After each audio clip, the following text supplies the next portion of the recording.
Oh, there you are. Yeah. Oh, Because yes. when we thanks so much for coming. No, Now I we just did want an to interview listen for to the Mark. Idol about. Sorry. I want to listen to Mark for an hour. I know, you can just sit and listen to him forever, couldn't you? Yeah. When we did an interview in the Idler, you came out with the line "I know nothing," which I thought was quite a brilliant statement. I think you could say which I thought was true. It was we put it on the cover as the main thing, as a because to me that's a it's not an admission of a lack of knowledge. It's a declaration of being a sort of philosophical person. How philosophical? How's your lockdown been? Which philosophy have you been using to sort of cope? Because you've got quite a chaotic family with quite young children. How old are they? They're not that young. They're 15, 13 and 8. But I'm a single parent and they're 3 boys, and lockdown, two out of 3 have got special needs, and lockdown does not suit them. And yeah, so it's been quite a struggle. Yeah, so what's happened? What sort of struggles have you had? Is it like I'm living moment by moment. So you've had to learn to live in the moment. I mean, you had some training with that before with Ollie, who has Downs, and I mean, you've spoken about this before. It has kind of had quite a positive effect on the way you've seen the world, actually. Yeah, it's had a gigantic effect on how I've seen the world, I think. I do, it is challenging in all the ways you want to be challenged. But I mean, I think as someone who prioritised the intellect, it's actually brilliantly enriching to live with someone who has an entirely different type of intelligence. So I'm being a bit serious. So you had quite you got a sort of Oxbridgey background. Yeah. And so you're in a sort of like quite a sort of cerebral world. And Ollie, what are you saying? He lives in a more kind of in the now kind of visceral way. He's got because it's wrong to say he's unintelligent, because he is very intelligent. He's just got an entirely different type of intelligence, and one that doesn't tick any boxes, any official boxes. So in every official test we've ever had to do, he'll score close to 0. And IQ tests, he'll score very he'll get a low 50 or 60 on an IQ test. And tests of whether he makes a contribution, official measures of contribution, come out as 0. So he comes out as one of Hitler's useless eaters. And yet when you live with somebody with Down syndrome, it's apparent that they're making a gigantic contribution in terms of partly being a societal glue, in terms of mood and spirit. And so, I mean, I'm, naturally a more religious kind of person, spiritual kind of person, but I think even if you aren't, there's no denying the massive uplift that people like Ollie bring to the communities they're in. And so then you're left with this dilemma of, well, how do we talk about this in a society that has no words, language, or measures of, doesn't attribute any value at all to this world? And you have to fight quite hard for those people to be, to be. I mean, it's interesting now, isn't it? So I mean, Mark is a philosopher and I'm not, but I have only the most rudimentary grasp of the trolley problems. But this idea that a train's coming and it's going to kill 5 people unless you divert it to a different track on which there's 1 person, and you have to select which track to put it on, or do you? It feels like now, coming out of lockdown, the measuring of lives, there's going to be a big scandal here of deaths of people with learning disabilities in care homes, the lack of provision there, and the way that, I mean, it struck me when I made the documentary that people just really didn't mind. It was a reasonable cost, the lives of people with learning disabilities. We have 3 avoidable deaths a day in NHS care of people with learning disabilities before COVID-19. So I'm getting very serious, but I mean, yeah. So people making these there's a measure of value, of people's value, they don't attribute any value to people with learning disabilities. They don't give any value to the spirit, is what you're saying, isn't it? you know, you saw all the utilitarian ideas coming out in various discussions around this thing over the last few weeks. And it's probably not an accident that a lot of these people, well, you might have known some of them at Oxford. Did you go to Oxford? You know, they all did PPE, politics, philosophy, and economics, and it gives you a very particular kind of utilitarian view on the world, I guess. I didn't do that. I obviously did Italian. Yeah, well, you did Italian, thank God. Yeah. And how have you been keeping yourself? Well, I was going to say busy, but sort of sane. Have you had lots of work? I haven't been sane at all, is the honest truth. Yeah. Tilly, a comedian, wrote a tweet last week, which was like, I've used lockdown to write a novel. Sorry, did I say novel? I meant this tweet. That basically sums up my lockdown experience. And then I thought, I think of myself as a spiritual person, and I thought I had some kind of spiritual disciplines and, you know, subscribe to philosophy. And yet when this happened, I didn't fall apart exactly, but I've achieved absolutely nothing really. I started trying to make short films. So I just turned 50 on Sunday. So 50-year-old woman trying to learn how to edit on her iPhone has been it's been something terrible to behold. I've tried to learn the ukulele because, you know, that's an obvious thing. It diffuses rage, the ukulele, like no other instrument. I don't think you can get suicidal if you're playing the ukulele. You know, Swedish music. And trying to read has to be short things because I lose concentration. Haven't done it. Have you been able to? We'll bring Jane in now because Jane's your old pal and writing buddy. How did you get together and work together in the first place? And have you been communicating with each other over the last few weeks? Yes, we have. Where is Jane? Has she gone again? Jane and I met in about 1992 when there were only about 3 women writing comedy, 3 women under 30 writing comedy for TV at that time. It's me and her, Susan Perkins.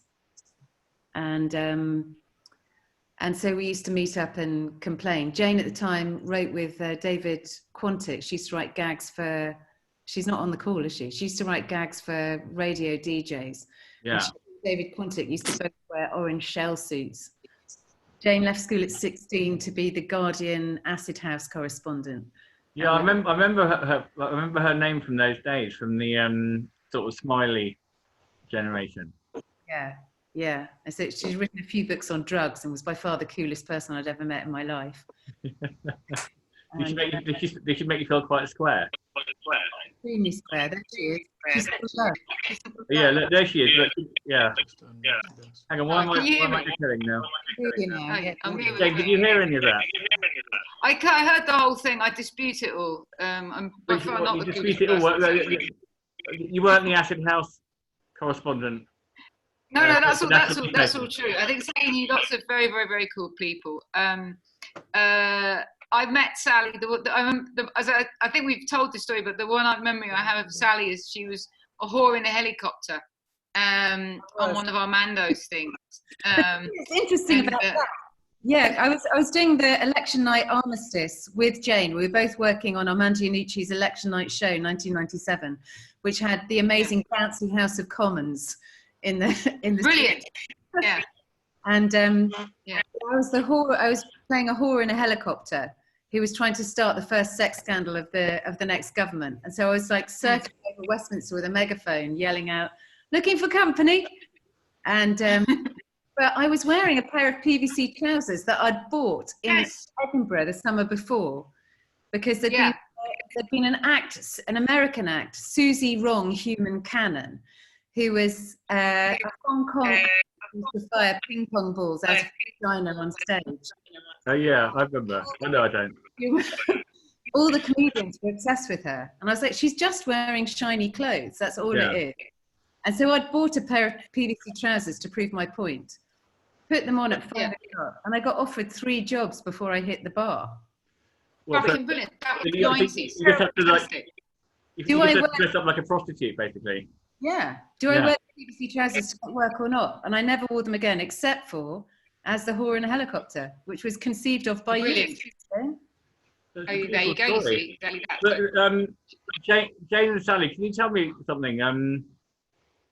These stand-up comedians, I mean, my memory of a lot of them, and I remember hanging out with quite a few of them, like Rob Newman and Sean Hughes and people like that in the 90s, was that, and still now I sort of have this idea that I'll go and interview a stand-up comedian and, you know, there'll be like a real laugh. And when you meet them, they're really quite sort of like arrogant, vain, egotistical, big-headed, paranoid. Were they like that then? Is that the you got? Like, instead of enjoying themselves in the pub, if someone said something funny, then someone else would just go, "That's a good line." Well, it's hugely humiliating to laugh at. I mean, my favourite people will laugh like drains in meetings, but a lot of people just sort of say, "Yeah, that works. That works." So increasingly depressed. Yeah. I think there's Sally's got a famous laugh. Sally's got an insane laugh that you'll sort of do almost anything to win. So, yeah, exactly. But that and the PVC trousers, I think she's long overdue as a PVC revival. So, I have to say, I'm a bit worried. I'm a bit worried to hear you talk about Stoics, because one thing that's really come up in the whole lockdown over here is I'm slightly worried about Stoics, the whinge bags more than the Stoics. All the millennials taking. Basically taking huge advantage of the previous generation, the sort of Britain's greatest World War II generation of Stoics, and the government handing this generation pieces of paper in VE Day week saying if they get COVID-19, they won't ask for anything so much as a bit of medical care or a hospital. I mean, what the fuck? I mean, surely that's taking the absolute rise out of Stoics, isn't it? Yeah. Was that a huge the millennials are the least Stoic generation of all, aren't they? Yes, the BBC's now homepage just basically sort of says news, and my depression. So I've got an enormous dog, won't stop talking to me. Linda, hi. Jane, why are you in Spain? We came out to do some writing, and then got. We were going to stay for a while, but then we got thoroughly locked down to the extent you get stopped by the cops out here if you go out. We've been stopped a couple of times by the cops. You have to have some kind of permit saying you're going out to buy dog food or something. But it's fantastic. The lockdowns work brilliantly over here. Apart from what do you mean it's worked brilliantly? It's been fun to be part of it, or it's everyone obeys it, or? Everyone obeys it, and it's I think you sort of know what you're supposed to do. There's no vagueness. It's like whatever you think you're going to do, you just don't. So just go home. I mean, when we got Corona on the very first day of lockdown, because no one really knew anything about COVID or when you're infectious, when you're not infectious, so we just decided not to go out at all, and we ended up eating the chicken food rather than subject any of the nice people to Spain to our hideous disease. I can tell you that chicken's corn does not pop when you try to make popcorn out of it. That's been our lockdown experience. So literally eating chicken food. Literally going into the chicken's shed and going, right, we're going to eat their popcorn. Rather than infect anybody with COVID, I'm going to eat popcorn made out of chicken corn, which didn't pop. It was awful. How long did you do that for, Jane? I mean, that's so incredibly selfless and altruistic. It was. I amazed myself. Well, about an hour and a half. Jane is the world's worst cook. Instead of eating their food, why didn't you eat their eggs? She's a vegan. Yeah. The vegan. You could have killed them and eaten them. That would have been a much better idea. Like in Withnail. It would have been incidental. Yeah. Okay, look. When you two write together, how does it work? Is one of you pacing around the room? You throw ideas back and forth. It's something we haven't written that much together. Jane was the script editor on Smack the Pony. We did collaborate. And then Jane went off to LA and wrote on South Park and things like that. She wrote for Chris Morris. So I've mainly acted Jane's stuff. But I have improvised. We did the first ever internet sitcom together called The Junkies. Which was it called? The Junkies. Yeah, I remember that. That was absolutely brilliant. Was that you as well, Jane? That was Jane. Yeah. That was hilarious. Yeah. Me and Quantic. It was me and David Quantic did it with Sal and Peter Bainham and Peter Finowitz. and Kevin Eldon. Is that sort of viewable anywhere still? God, I hope so. That was actually the first internet sitcom. Yeah, so what you're the first people to bring out the humour in heroin addiction, I guess. Yeah. It's like Friends, but they're on heroin. Yeah. It's like the Velvet Underground meets Friends sort of thing. Exactly. It's a really good idea. Yes. Brilliant idea. Yeah. And have you been chatting to each other? Have been like Jane? Have you been looking after Sally during this sort of rather stressful time for her? No, she just invites me out for virtual cocktail parties, and then I laid down 18 bottles of wine. I say laid down, I mean bought for €2 in Lidl. And after a few of these Zoom parties with Sally, like all the wine was gone, and I thought, well, we had loads of people over. I'm like, oh no, we didn't, man. That's really bad. Yeah, I've discovered virtual drinking is a lot more, or drinking virtually is a lot more dangerous than in the pub. Yeah, but why is that? Are you drinking more while on Zoom than off Zoom? I mean, yes, a lot more. Yeah. And then a lot more after Zoom. Oh yeah, because then you've got to keep going. You've got to keep going, and then. Well, I don't know, we've been drinking a lot. If something good happens, then I feel like I can celebrate. And if it's something bad, then you sort of feel you deserve to commiserate. Yeah, exactly. Could I just run this like really bad sketch idea past you both, because you're both comedy geniuses? Go for it. Okay, so the basic idea is that we've got a friend who, she might be on this thing actually, but she used to say, how was your weekend? So it was amazing. I was like hanging out with Kate Moss and Bobby Gillespie, and I went to the Lay Low Club and stuff like this. And then about 4 weeks ago, we said, oh, hi, how's it going? How was your weekend? Oh, it's amazing. I've got this friend who's a nurse. So I've been hanging out with the nurses. So there's this idea that, the status of celebrities is sort of rapidly sinking, and the status of key workers is rapidly rising, and people are kind of boasting about how they're friends with a nurse or a doctor or something like that. That was the basis of it. So my idea for a sketch, which is probably absolutely terrible, is that there's a nightclub and with bouncers and stuff, and then Bobby Gillespie and Kate Moss are there sort of trying to, like, waiting, and the bouncer's saying, no, can you just wait please? And then the group of nurses turn up and go straight in. Do you think that's funny? I'll buy it. Yeah, I'll go for that. Yeah, straight swap. I didn't hear a lot of laughter, but I think it's funny. That works. It works. I think it's an interesting idea, but I think it's not funny. It doesn't make me laugh. No, okay. I'm just being honest, because I know you're interested in these things. I knew that was going to happen. Yeah. It's really it's such an interesting point, though, philosophically. Yeah. Okay. So maybe I'll just stick with the philosophy and not try and get into comedy. But no, it is interesting, and Jane is a very good person to talk to about this. Like, should comedy? It's like Soviet art. Should comedy be making some? Should it be making some point? Does it have a responsibility to make a point? Yeah. Or not? And so Chris Morris, who Jane's written for and with a lot, had an absolute rule, didn't he, that comedy was never allowed to be about anything. It was never allowed to be making a political point. And I just think it's a really interesting period for this, with the whole diversity and art for art's sake. There's a big discussion to be had about whether art needs to be further, or I include comedy in that, although comedy is probably craft as opposed to art. But should it be in the service of something, or And so what you've done a sort of standard swap, and you've made an interesting intellectual point. Yeah. It's actually funny. But correct. It's the correct point. It's an interesting observation, and that is true. It's so interesting on Twitter. I mean, I'm really enjoying that these people are posting their banal celebrity encounters. I was in a hardware shop with Jennifer Lawrence, and she was buying screws, and I directed her. And they're really funny. It's all part of this downgrading of celebrity and equalizing of society that I'm pro, hugely really supportive of. Yeah, very supportive. Well, Tom, one thing I'm interested in is whether this will finally wipe out feminism, which has basically killed comedy in the last 3 years. I mean, I hate feminists. I really do. I mean, to me, a feminist is just someone that nicks your jokes and then turns up at a meeting wearing a T-shirt saying I'm a feminist. I'm hoping now that COVID-19 is finally something big enough to stop the #MeToo generation.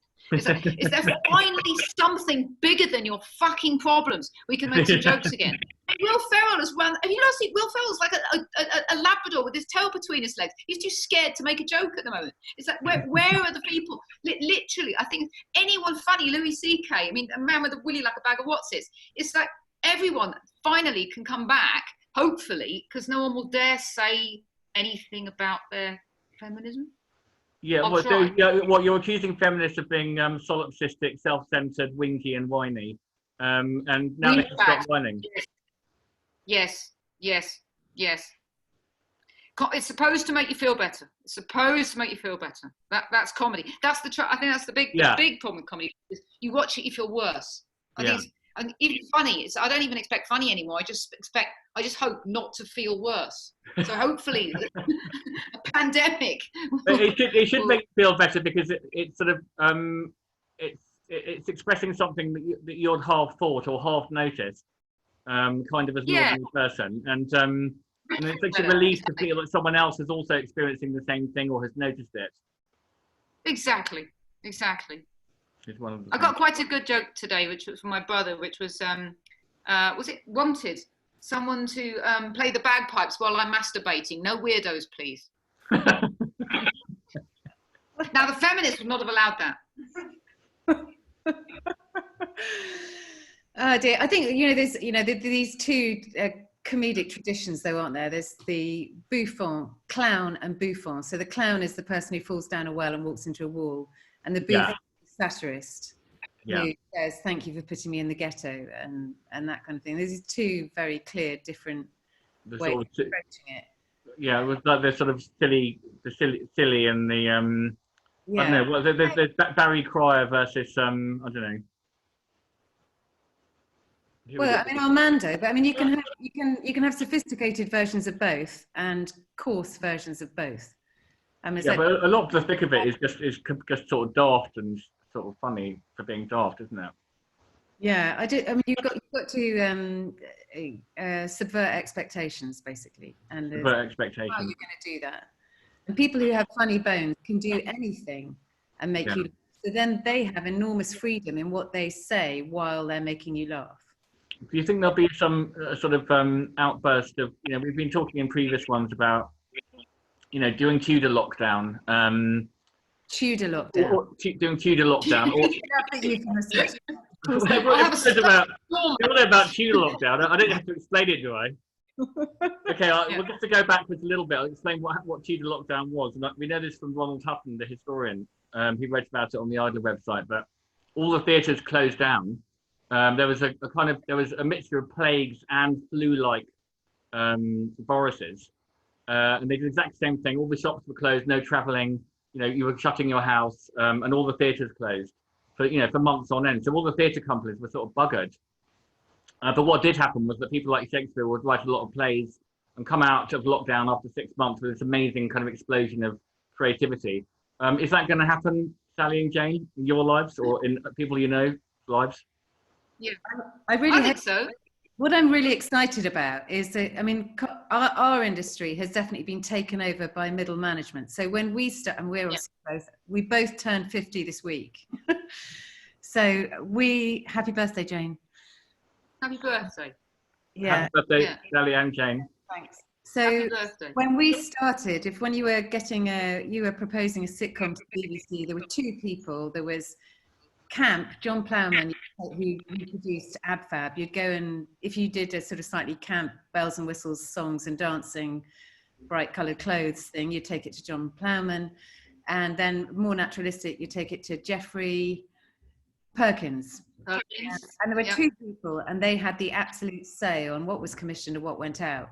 Whereas now, if you want to get a sitcom commissioned, if you go via the BBC, you'll probably have to get it through 6 or 7 people. And then the head of comedy will still have to sell it to the channel.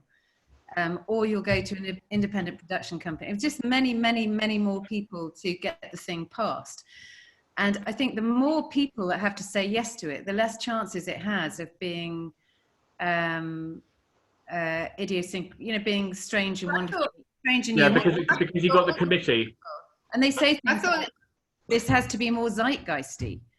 And we ought to be creating the zeitgeist. You know, we shouldn't be, if we're trying to copy the zeitgeist, we've passed it. By the time you've made the program 18 months in the future, it's going to seem gone. So what's happening now is people, although they're doing it very badly, are taking control of production. So people are making their own content. There was, I mean, they had the Isolation Song Contest. I don't know if you saw that. It was on, I think you still see it on YouTube. Yeah. A comedian. I'm talking right now. Can I talk to you later? This is a good. Have anything you want. Anything you want. Oh, that sounds familiar. No, off you go. That's her boyfriend. Let's say hello. Let's say hello. Just don't watch Net 2. Tell me what you say. Which child is it? Can you get him in the camera? Tom, say hi. He's just had a bath. Can you So he say hi? doesn't smell. Yeah. There's 200 people. Hi. Harry, how you doing? Hello. Go and watch TV. Oh. I'm serious. Go and help yourself. Watch TV. Don't watch it too, though. Look, we better move on to Mark and. Just before we do, Tom, shall I try and share Sally's film of having Yes, her boys, let me see if I can do it, this morning, dyeing her hair. Can I do that, Sally? You'll notice I've gone brunette. Let's see if I can. Yeah, well, but both of you are looking good, hair good. Yeah, the box said cool blonde. It turns out that cool blonde is brunette. Cool blonde is sort of dinky brown. No, it looks really nice. Except for Jane. Okay. Let me see if I can get it up. Can you see that? Yeah. Oh, wow, Okay. that's brilliant. Let's play. That's absolutely brilliant. Here, come and look at this. Come and see. Sound. Look. You got sound? Sound? No sound? You should be sounding. I can hear the sound. You can't? No, we can't hear the sound. I can't hear the Oh, sound. I don't know why that would be. It's got ukulele sound set. And then I'm saying it hasn't worked very well. Oh, well. Crap hair day. Mad hair. Corona coiffeurs. Very nice. Lovely. Brilliant.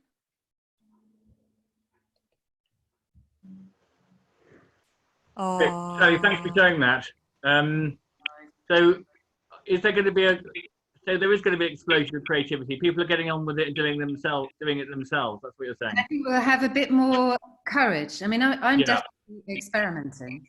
Yeah. So things that you know you couldn't possibly sell. Yeah. But I suppose if we could have enough time to develop them and think about them. So I did had this idea with a friend for a team tango. So socially distant. So I'm friends with Ed Watson at the Royal Ballet. We were talking, but I'm sorry, I'm really. Yeah, really echoing. I'm going to mute myself. Is it possible to close that screen? Yeah, so we were this 2 meter tango. That ended up being a catch Stephen McRae. But I think there is quite an interesting. I mean, I'm interested in a conversation between comedy and dance because they're both so rhythmic. And I wouldn't fancy my chances to pitch that to somebody. But in lockdown, I can just send those two dancers and they can send them back. We can see what happens. So hopefully, it will diversify the output. You'll be diversifying your output. I hope so. Sorry, it's terrible feedback, but I hope that I won't be alone in that. I think people will be doing more outrageous things. I'm sure you're right. There'll be all sorts of things coming up which will be amazing. It's changing. What can I sell? To well, what am I in actually? Yeah, that's the punk spirit. I'm getting loads of echoes here, but I'm going to have. Let's move on to Mark quickly before talking to Bridget with some bread tips. and then we're going to have some questions. So, Mark, very briefly, listening to Sally and Jane, what reflections do you have about the skeptics and, you know, for all its horrors and stresses, can these periods be sort of creatively fertile? Well, the thing that occurred to me actually was a bit about comedy, because they did use, you know, they tried to sort of take the mick out of themselves and you know, poke fun in others, and they felt that one of the good things about humor is it can sort of just like rock your ego boundaries, as we might put it a bit now, and that's quite good because it can be a bit of a relief. But also, again, it has this thing that maybe you see more than you realised before. So it's not quite comedy. It's not it's certainly not comedy having a political point, but it is comedy as a kind of change. And I do like that in comedy. My friend Pippa, who does comedy, quite often her comedy is a bit like that.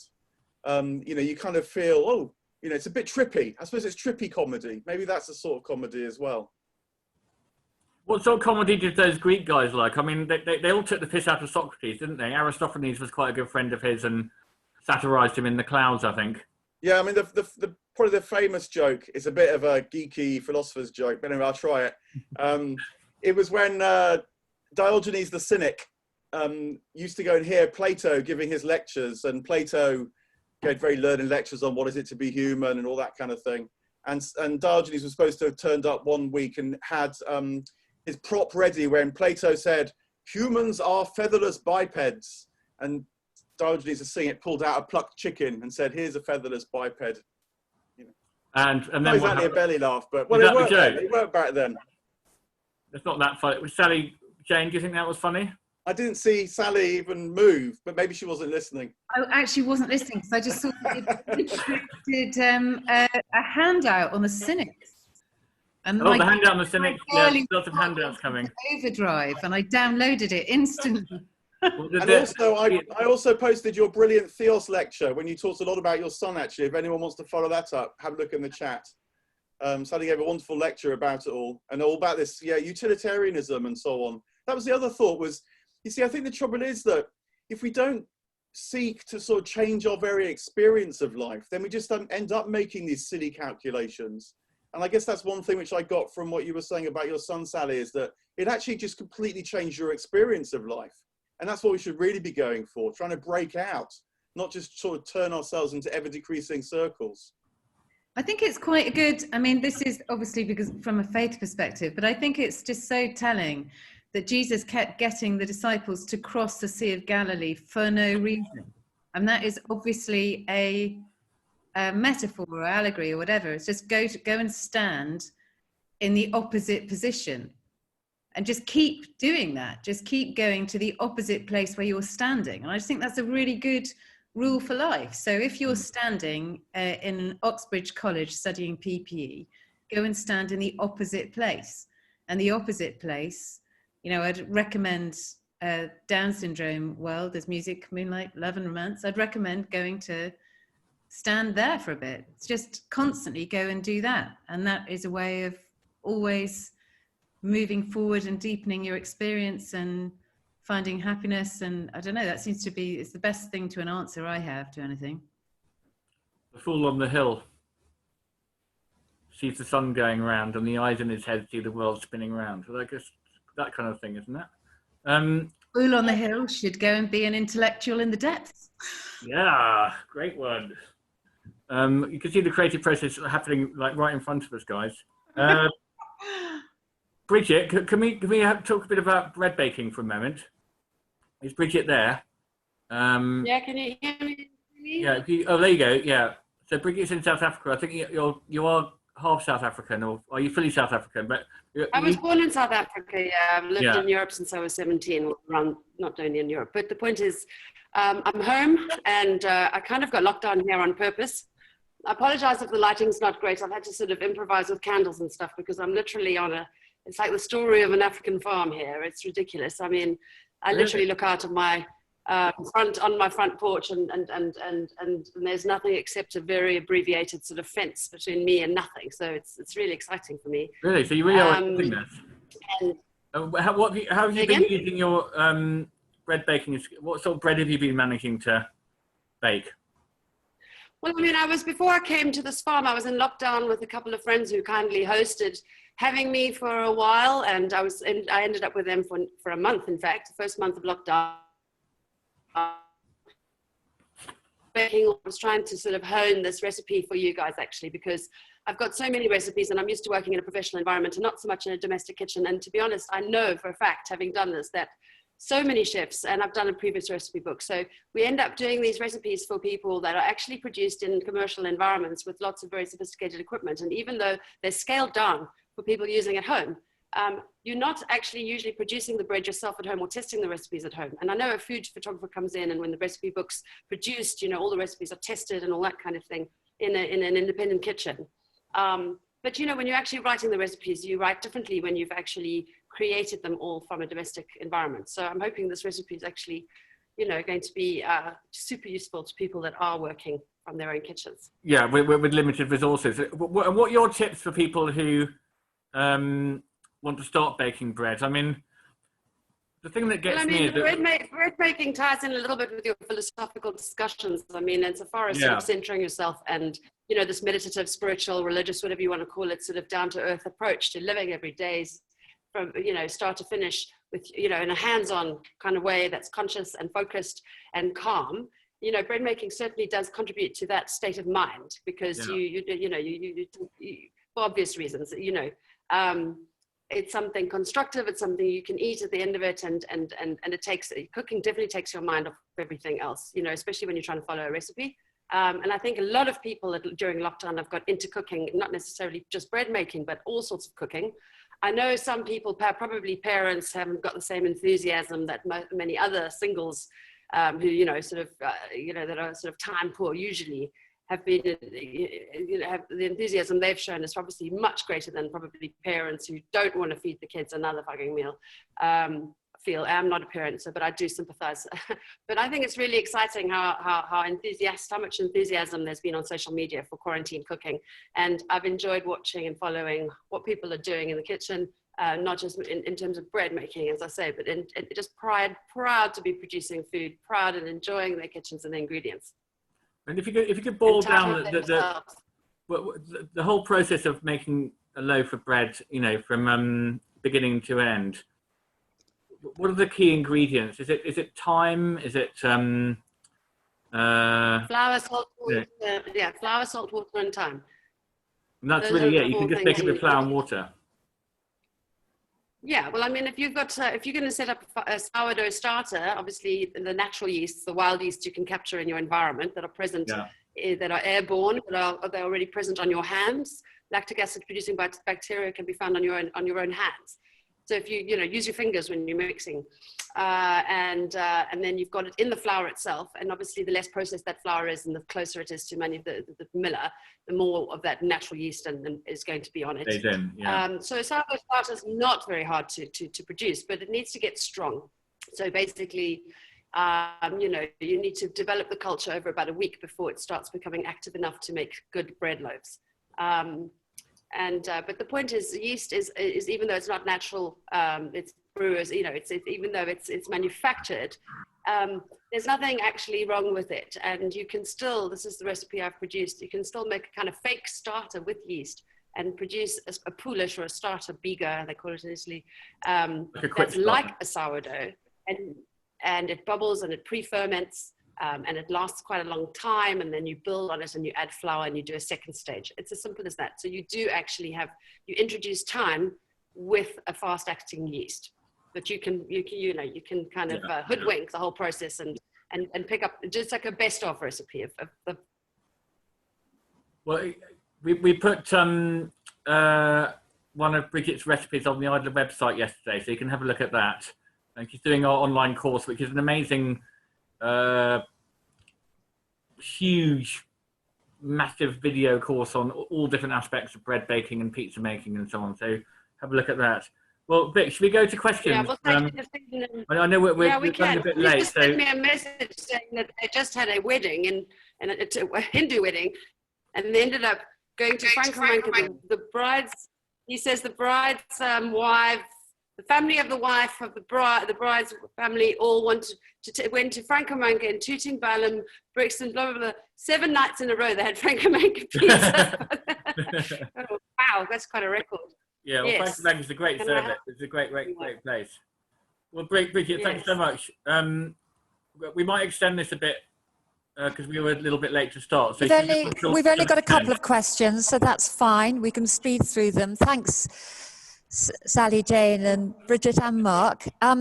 Doris, you had a couple of questions. Could you unmute yourself? And there's just a question from you. Yes, I do.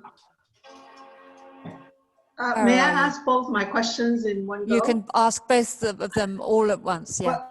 As long as they're in one sentence. First of all, thank you very much, all the speakers. I really enjoyed it.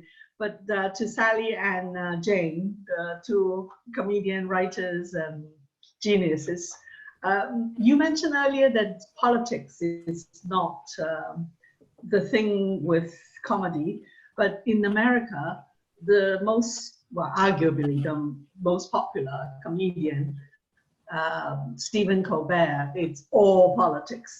So I wonder what's your comment on that? And the other question I have is who's your favorite American comedian or comedian? Sally? Oh, do you want to take that? Because Jane lived in the States for 10 years, working in Hollywood. So yeah, but you can see American comedians on television through international means. I don't think that politics and comedy shouldn't go together, by the way, at all. I do think there's a very interesting discussion. I mean, I don't have any answers to any of this, but I think I personally have been thinking quite hard about, you know, whether we contributed to the current political state. Because obviously we thought we were, I mean, not me particularly, but in comedy, we thought we were holding the politicians to account as journalism became less reliable. I mean, I certainly used to read Private Eye to see what was actually happening, which is a, you know, satirical comedic magazine, to find out what the truth was. And I'm a great admirer of Armando, who did The Thick of It over here, and Veep over, presumably you're from the States, Doris. But well, now, I lived 14 years in the US, and in fact, to your point, in America, when the Tonight Show, you know, Jon Stewart, the millennials all get their news from Jon Stewart, the comedian, rather than any news channel. but if we end up with a situation, so I mean, I got Joan Bakewell once asked me, she really accusingly, when I don't do any satire anyway, she was going, "Aren't you just destroying the institutions? You're destroying trust in the institutions, and we can't function." And I was very, I don't know, I just thought it was a ridiculously overdramatic thing to say. But now you look at what's happened, and I suppose you have to look at yourself, hold a mirror up and go, well, did we contribute to that? And if we did. I think what's interesting about the politicians who do incredibly well at the moment are the ones who make themselves satire proof. There was a very good documentary about Boris Johnson on recently. My favourite comedian at the moment, I say Stephen Colbert. He's absolutely fantastic. Also, he just comes over as nice. You never feel like arse raped when you've watched Stephen Colbert, and you never feel cold. You know, he's just, and it's interesting to watch him take on Trump, because it's almost impossible, because Trump and Boris have brilliantly positioned themselves as funnier than a sketch. So, and you know, how do you can't satirize them, because also Boris was first. And, you know, with Boris, all you can really do is just sort of try and see if his eyes are ever out of sync with his sort of like, oh, you know, killed. To me, he's like Idi Amin. You know, it's just like, you know, it's like, yes, found with his testicles in his mouth 2 hours later.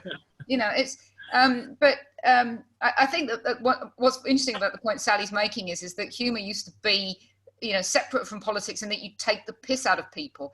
And the second you let them on your chat show, you're fucked, because they've sanitized themselves. Oh, I can really take a joke. Look at me. And there was a nice thing in this documentary about, you know, Ian Hislop, who's again lovely. So Paul Merton feels quite bad about letting Boris go on Have I Got News for You, and talk about, oh yes, you know, I did tell my friend that I give him the address of a journalist so he could kneecap him. You know, it's like, So yeah, it's I don't know. I think you're right. I think Tom's absolutely right. I think there's going to be a reboot. I think, you know, things are going to come back rebooted. People are going to be some switch will have flicked where people can think they can be a little bit less worried about what they say in terms of the networks and the producers. I think I think basically in 2 months without any meetings, we can say anything. There's no morons and no one to fire us. You know, so if we could just keep that going. Keep that going. If you've got nothing to lose. It's like nothing. Chicken. I ate chicken food. I've got you nothing. You do anything. You don't care. I took food out the mouth of a chicken. You've got to sort of steel armor around yourself now. I mean, nothing can get to you anymore. It's down. Yeah. Thank you. We've got another question from brilliant. Thank you. Rob Ditcher, which might follow on from that nicely for you and Jane and Sally as well. Rob, are you there? Hi. Yeah. Hi. Good evening. How you doing? I mean, I was just thinking, like, for me growing up, the young ones has been like a huge influence. And it made me think about it earlier when you mentioned Socrates. And I thought Socrates. And then actually I thought of Alexei Sayle and Euripides trousers and Eumenides trousers. And so I wondered for you guys, what was the one sort of TV show that really influenced you growing up in terms of comedy? The young ones. Yeah. I just wondered, you know. How about you, Sally? I had a lovely story. I don't know if I'm supposed to say this or not. I don't care. You don't care anymore. You can say anything. I think it was the comic strip was. I may have got this somewhere around. The comic strip was editing in the same building as the young ones, and the comic strip, of course, was absolutely brilliant and, you know, hilariously watching. And I think the story was that one of the Peter Richardson came in to the edit and saw what they were doing and just like, oh, bollocks. They've done something absolutely brilliant. It was just freeing and liberating and stupid, and then Motorhead. So yes, I think hopefully something like as good as that will come back. Yeah. Sally? Well, I was living abroad, and so I didn't. I was slow to. I think my comedic awakening was probably the launch of Channel 4. As a family, my parents had Goodies annuals and Monty Python annuals and Monty Python tapes, and so I was brought up with all of that stuff. But personally, I think it was the Five Go Mad in Dorset. Yeah. That set me. Amazing. Yeah. I just rewatched it recently, so yeah, I agree. Does it stand up? By the way, Sally and Jane, don't steal this idea, right? Okay, but I've got this brilliant idea. Does it involve nurses? Okay, everyone who's listening, don't steal it. And I'm running it past a few people. I've been reading the famous Five again recently. 5 Go to Kirin Island, 5 Go Adventuring Again. And when I read them the first time around, when I was about 5 or 6, I thought Uncle Quentin was the most scary, horrible person that I'd ever kind of met in my life. But now I can see exactly what he was going through. And he's actually coping very well with the transgender child, poverty problems. They have to sack their cooks, they've got no money. And also, what's amazing in 5 Go to Kirin Island again is that he's building this tower on Kirin Island. George is not allowed to visit. And the children are allowed to visit because Uncle Quentin's there building within this tower doing some experiments. And this is 1944, 1946, 1947. What's he doing? He's inventing renewable energy. And he says he's going to give this gift to the world and we'll never have to dig up another coal mine again. Yeah. So my idea is all the famous 5 books rewritten from the point of view of Uncle Quentin. Yeah. Me. Uncle Quentin goes adventuring again. Uncle Quentin goes to Kirin Island again, and so on. I would definitely read those. I think it's brilliant. I think it's brilliant. Yeah, I think that's a better idea. Yeah, I think it's really good, and you should make him particularly bitter and angry, and also a bit rapey as well. I don't. He's a very sympathetic character. He's like, yeah, he's great. He's actually very nice to his son George, and he calls him a boy. I'm sure. Huh? Isn't he an intelligence? He keeps disappearing and having secret meetings in London with strange people, isn't he? Yeah, with ambassadors from Latvia, and then he has naps in his bedroom, and you know, I just feel sorry for the guy, really. Yeah, I think he should go missing for a couple of days and come back with a loose finger in his pocket and a better relationship with the local police. I think it could be really good. He's bearded domestic Bond. But was Uncle Quentin in the comic strip Famous Five Go Mad in Dorset? He probably was. I think I've got a feeling they might have done this joke already, but like a lot better. I think he might have been. Have we got any more questions, Vic? A quick question from Rika. Rika, are you there? Yes, hello. Hi. From Finland? Yes, So your question is? for Sally. Yes. Yeah. Sally, you say on your Twitter profile that you're enthusiastic about Finland. Yes. What do you mean? Well, I played the Finnish Prime Minister, one of the Finnish Prime Ministers in Deep, about 8 years ago. It was the first time I did that. Minna Hakkinen. And, it was improvised. Just the name is just funny. Yeah. And I had to do, because they do a lot of improvisation, I had to know a lot about Finland. Okay. And so I got into the habit every year before I went out, reading 5 or 6 books on Finland. And it became a source of pride to me that I had never been to Finland. And yet I'd read more about Finland than anyone else in the world who had not been to Finland. Yeah. But I am consequently, because of my extensive reading about Finland, I am very enthusiastic about Finland. I think you've got great integrity and great values.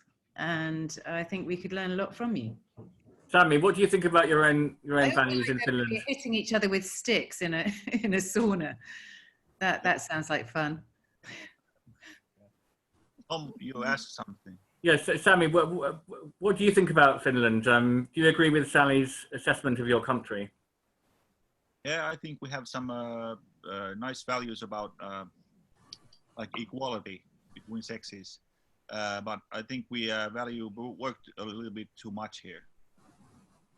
Especially now with the coronavirus, it seems that people are losing their minds because they don't have anything to do right now. Yeah, so it's like we understand ourselves only through work. Mm. Okay, well, I'll come and try and sort that problem out, and then you'll be okay. Yeah. After the lockdown.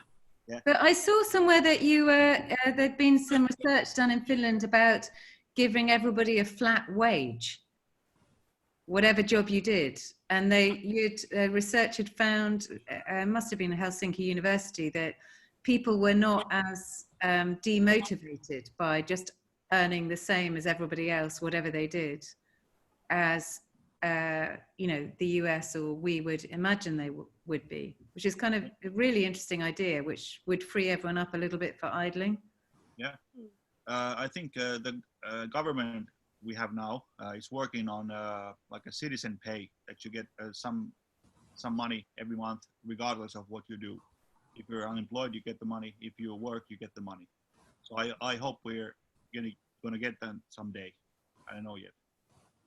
Yeah, I think it's quite, well, I don't know. I have no, I mean, you can imagine the effect. You can imagine the effect, but what was interesting was the research said that it just didn't seem to have that effect, but maybe it would just not have that effect in Finland. And in the UK, it would have the effect that everyone would just... It's kind of had the effect, I mean, we've seen a little bit of it with the furloughing that's happening, because people are being paid 80% of their wages. And the government was like, people aren't going to like this. They're going to want to be. They're going to be desperate to go back to work, and people are like, "This is actually quite good. Like, I'm getting 80% of, and I don't have to go to work. And I'm actually quite enjoying not working." NASA desperate to go back. NASA do this thing where they want to study the effects of because there's no gravity in space, so they want to study the effects of muscle wastage on mental health. So they pay people to come and lie in bed for 6 months at a time And so people sign up. Perfect job. Brilliant. I'll write my novel. It's exactly like lockdown, right? I'll write my novel. I'll learn the ukulele. I'll, read all the philosophers. I'll go for idler drinks. And they find that people very quickly, they achieve nothing in that time. And they become really small-minded and very petty. I think that's nonsense. It's the people that they've chosen, they were like that anyway. Okay, I challenge you. If they chose, like, if they put like a few Cambridge Dons in there and you and, Jane, you would come up with amazing things. I don't know, because I thought I felt before lockdown, I felt really overwhelmed by all the, demands. And I quite quickly went mad not being able to move around. I realized how much of getting anything done was to do with walking places and seeing different people. I think I thought I was an introvert, and I'm coming out of lockdown realizing I'm actually an overwhelmed extrovert. An overwhelmed extrovert. But you've also got 3 boys in the house, haven't you? That's true, they're very noisy. Yeah, that's a lot of work. Everything. The other day I went into a bedroom, I found a pair of scissors embedded in the wall. The rage. Everyone's lost it. Impotent rage. Yeah. At least they didn't stab you though. That's good. That's moving forward. Like the house. Some kind of repression going on, which is good. Yeah, you can't even be angry, can you? Yeah. I think we've got to end it there, unfortunately. Unless Tom or Sally, you want to get out your ukuleles and sing us off. My ukulele, I haven't got it here. Everyone would be glad to hear. Oh, yes. Okay, let's hear. What have you been learning? It's out of tune. I'm not in a tune and everything else. Oh. Oh. Well, shall we have a big round of applause? Everybody unmute themselves for Sally, Jane, Bridget, and Mark. Thank you.